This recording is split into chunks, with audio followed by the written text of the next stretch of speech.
Let's try and run through some of the key changes that took place in the fields of the arts during the Renaissance. So if we start off with painting, medieval painting tended to be flat. It was often religious in theme. It tended to have a gold background. It was anatomically incorrect. There were a number of changes that took place in Renaissance painting.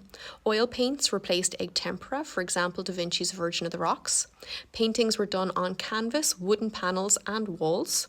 Perspective and sfumato, which is a smokiness or a blurring, were used, both of which can be seen in Da Vinci's The Mona Lisa. Frescoes, paintings done on wet plaster, were used, for example, Michelangelo's ceiling of the Sistine Chapel. Painters like Da Vinci tended to be more experimental. For example, Da Vinci's Last Supper, he painted it with a mix of kind of oil and tempera on dry plaster, and unfortunately it started to peel off the wall quite soon after completion. Right, if we move to sculpture, medieval sculpture was religious in theme and tended to contain quite unrealistic proportions. A number of changes took place in Renaissance sculpture. Sculptures tended to be freestanding, like Donatello's David. They tended to be nude, like Michelangelo's David. Sculptures were more realistic due to the study of anatomy, for example, Michelangelo's Pieta. And sculptures tended to have a mix of both religious and secular, so non-religious subject matter. So for example, Michelangelo's Bacchus is an example of secular subject matter.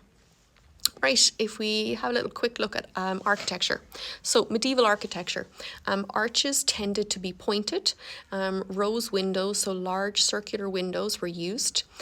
Flying buttresses helped to support the very tall walls that religious churches tended to have, Catholic churches tended to have.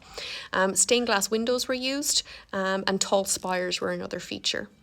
Renaissance architecture. Renaissance architects look back to the ruins of ancient Rome and Greece for inspiration.